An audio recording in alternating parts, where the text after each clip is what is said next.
Hello, welcome back to my YouTube channel. ನಾನು ಇವತ್ತಿನ recipe ಮಾಡಿಕೊಟ್ಟಿರೋದು ಸಾಸಿವೆ ಬುತ್ತಿ.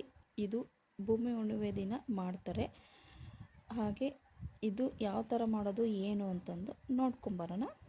ಇನ್ನೂ ನನ್ನ ಚಾನಲ್ಗೆ ಯಾರು ಸಬ್ಸ್ಕ್ರೈಬ್ ಆಗಿಲ್ಲ, ಪ್ಲೀಸ್ ಸಬ್ಸ್ಕ್ರೈಬ್ ಮಾಡ್ಕೊಳ್ಳಿ. ಹಾಗೆ ಪಕ್ಕದಲ್ಲಿರೋ ಬೆಲ್ ಐಕನ್ನ ಪ್ರೆಸ್ ಮಾಡಿದರೆ ನನ್ನೆಲ್ಲ ವೀಡಿಯೋಗಳು ನಿಮಗೆ ನೋಟಿಫಿಕೇಷನ್ ಆಗಿ ಬರುತ್ತೆ. ಬನ್ನಿ ಯಾವ ಥರ ಮಾಡೋದು ಏನು ಅಂತಂದು ನೋಡ್ಕೊಂಬರೋಣ. ನಾನಿಲ್ಲಿ ಒಂದು ಮಿಕ್ಸಿ ಜಾರ್ ತೊಗೊಂಡಿದ್ದೀನಿ. ಅದಕ್ಕೆ ಒಂದು 2 ಬೆಳ್ಳುಳ್ಳಿ ಬಿಡಿಸ್ಕೊಂಡು ಹಾಕ್ಕೊಂಡಿದ್ದೀನಿ. ಮತ್ತು ಇಲ್ಲಿ 3 ಏಲಕ್ಕಿ ತೊಗೊಂಡಿದ್ದೀನಿ. ಹಾಗೆ 2 ಪೀಸಷ್ಟು ಚಕ್ಕೆ ತೊಗೊಂಡಿದ್ದೀನಿ. ಹಾಗೆ ಒಂದು 10 ಮೆಣಸಿನ್ಕಾಳನ್ನು ಕರಿ ಮೆಣಸಿನ್ಕಾಳು ಹಾಕ್ಕೊಳ್ತಾ ಇದ್ದೀನಿ. ಆಮೇಲೆ ಒಂದು ಇಡಿಯಷ್ಟು ಸಾಸಿವೆ ಕಾಳು ಹಾಕ್ಕೊಳ್ತಿದ್ದೀನಿ. ಮತ್ತು 2 ಸ್ಪೂನಷ್ಟು ಗಸಗಸೆ ಹಾಕ್ಕೊತಾ ಇದ್ದೀನಿ. ಹಾಗೆ ಒಣ ಕೊಬ್ಬರಿ, ಇದು ಅಷ್ಟೇ ಒಳ್ಳೆ ಟೇಸ್ಟ್ ಕೊಡುತ್ತೆ. ಇದ್ದರೆ ಹಾಕ್ಕೋಬೋದು, ಇಲ್ಲಾಂದರೆ ಸ್ಕಿಪ್ ಮಾಡ್ಬೋದು. ಹಾಗೆ 1-2 ಪೀಸಷ್ಟು ಹಸಿ ಶುಂಠಿನ ಹಾಕ್ಕೊತಿದ್ದೀನಿ. ಇದನ್ನು ಚೆನ್ನಾಗಿ ನುಣ್ಣಗೆ ಪೇಸ್ಟ್ ಮಾಡಬೇಕು. ಆಮೇಲೆ ಇಲ್ಲಿ ಬಾಣಲಿ ಇಟ್ಕೊಂಡು 1-2-3 ಸ್ಪೂನಷ್ಟು ಎಣ್ಣೆ ಹಾಕ್ಕೊಳ್ತಾ ಇದ್ದೀವಿ. ಸೊ ಎಣ್ಣೆ ಕಾದ ನಂತರ ನಾವಿಲ್ಲಿ ಸ್ವಲ್ಪ ಸಾಸಿವೆನ ಹಾಕ್ಕೊಂಡಿದ್ದೀವಿ. ಹಾಗೆ ಸ್ವಲ್ಪ ಹಿಂಗನ್ನು ಹಾಕ್ಕೊತಾ ಇದ್ದೀವಿ. ಇದು ಟೇಸ್ಟ್ ಕೊಡುತ್ತೆ, ಒಳ್ಳೆ ಟೇಸ್ಟ್ ಕೊಡುತ್ತೆ. ಹಾಗೆ ಡೈಜೆಷನ್ ಚೆನ್ನಾಗಾಗುತ್ತೆ ಅನ್ನೋದಕ್ಕೋಸ್ಕರ.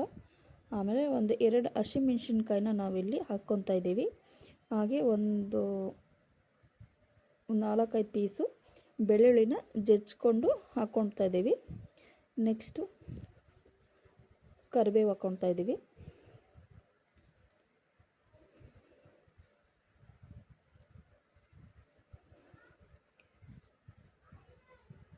ಹಾಗೆ ಸ್ವಲ್ಪ ಹುಣಸೆ ಹುಳಿನ ನೆನೆ ಇಟ್ಕೊಂಡಿದ್ದೀನಿ, ಅದನ್ನು ಅಷ್ಟೇ ಇವಾಗ ಅದನ್ನು ಹಾಕ್ಕೊತಾ ಇದ್ದೀವಿ.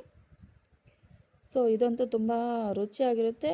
ಆಮೇಲೆ ಹಬ್ಬ ಹುಣ್ಣಿಮೆ ಟೈಮಲ್ಲೂ ಅಷ್ಟೇ ಇದನ್ನು ಮಾಡ್ಕೊತಾರೆ. ಹಳ್ಳಿ ಕಡೆ ಇದು ತುಂಬ ಫೇಮಸ್ಸು. ಸೊ ತುಂಬ ರುಚಿಯಾಗಿರುತ್ತೆ. ಮನೇಲಿ ಬೇಕಾದರೂ ತಿನ್ನೋಕ್ಕೋಸ್ಕರ ಮಾಡ್ಕೋಬೋದು. ಇವಾಗ ನಾನು ಹುಣಸೆ ಹುಳಿನ ಹಾಕ್ಕೊತಾ ಇದ್ದೀವಿ.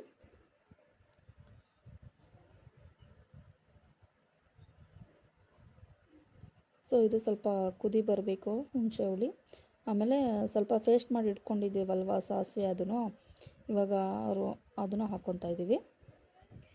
ಇದು ನುಣ್ಣಗೆ ಪೇಸ್ಟ್ ಮಾಡ್ಕೋಬೇಕು. ಇವಾಗ ಚೆನ್ನಾಗಿ ಮಿಕ್ಸ್ ಮಾಡ್ಕೋಬೇಕು.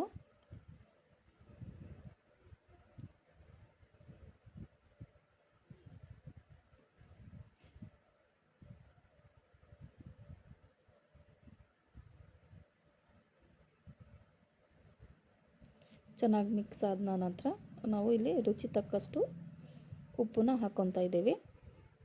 ಅನ್ನಕ್ಕೂ ಉಪ್ಪು ಹಾಕ್ಕೊಂಡಿರ್ತೀವಲ್ವ, ಸೊ ಹಾಗಾಗಿ ಇಲ್ಲಿ ರುಚಿ ತಕ್ಕಷ್ಟು ಹಾಕ್ಕೋಬೇಕು. ಇವಾಗ ಮಿಕ್ಸ್ ಮಾಡ್ಕೋಬೇಕು ಚೆನ್ನಾಗಿ. ಇದು ಚೆನ್ನಾಗಿ ಕುದಿಬೇಕು, ಮೇಲೆಲ್ಲ ಎಣ್ಣೆ ಬಿಟ್ಕೊಳುತ್ತೆ ನೋಡಿ, ಆ ಥರ ಕುದಿ ಬರಬೇಕು. ಇದು ನೀವು 1 ವಾರ ತನಕನೂ ಸ್ಟೋರ್ ಮಾಡಿ ಇಟ್ಕೊಂಡು ತಿನ್ಬೋದು. ಸೊ ಬೇಕಾದಾಗ ನೀವು ಅನ್ನದ ಜೊತೆಗೆ ಕೈ ಆಡಿಕೊಂಡು ತಿನ್ಬೋದು. ಈ ಥರ ಮಾಡಿ ಇಟ್ಕೊಂಡ್ರೆ ತುಂಬ ರುಚಿಯಾಗಿರುತ್ತೆ. ನಾನು ಅಷ್ಟೇ ಫಸ್ಟ್ ಟೈಮ್ ಮಾಡಿರೋದು, ಅದನ್ನು ನಾನು ನಿಮ್ಮ ಜೊತೆ ಶೇರ್ ಮಾಡ್ಕೊತಾ ಇದ್ದೀನಿ. ತುಂಬ ಚೆನ್ನಾಗಿತ್ತು. ನೀವು ಮನೇಲಿ ಒಂದ್ಸಲ ಟ್ರೈ ಮಾಡಿ ಹೇಗಿದೆ ಟೇಸ್ಟ್ ಅಂತಂದು. ಸೊ ನೋಡಿ ಚೆನ್ನಾಗಿ ಕುದಿ ಬರ್ತಾ ಇದೆ. ಹೀಗೆ ಒಂದು 5 ನಿಮಿಷ ಕುದಿಸ್ಬೇಕು. ನೋಡಿ ಇವಾಗ ಎಷ್ಟು ಚೆನ್ನಾಗಿ ಕುದೀತಾ ಇದೆ. ಈ ಥರ ಕುದಿ ಬರಬೇಕು.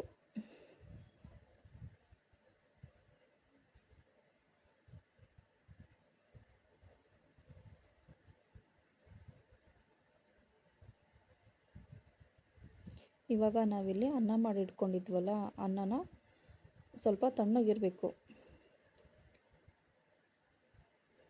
ಇವಾಗ ಒಗ್ಗರಣೆ ಮಾಡ್ಕೊಂಡಿದ್ವಲ್ಲ, ಅದನ್ನು ಸ್ವಲ್ಪ ಹಾಕ್ಕೊಂಡು ಕೈ ಆಡ್ಕೋಬೇಕು.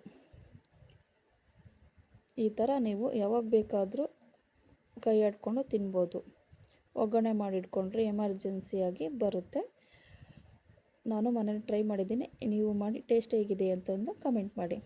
ಓಕೆ, ನಾನು ಮತ್ತೆ ಹೊಸ ರೆಸಿಪಿಯೊಂದಿಗೆ ಬರ್ತೀನಿ. ಹಾಗೆ ನನ್ನ ವಿಡಿಯೋ ಇಷ್ಟ ಆಯಿತು ಅಂದರೆ ಪ್ಲೀಸ್ ಒಂದು ಲೈಕ್ ಮಾಡಿ, ಹಾಗೆ ನನಗೆ ಸಪೋರ್ಟ್ ಮಾಡಿ. Thank you. ಬಾಯ್.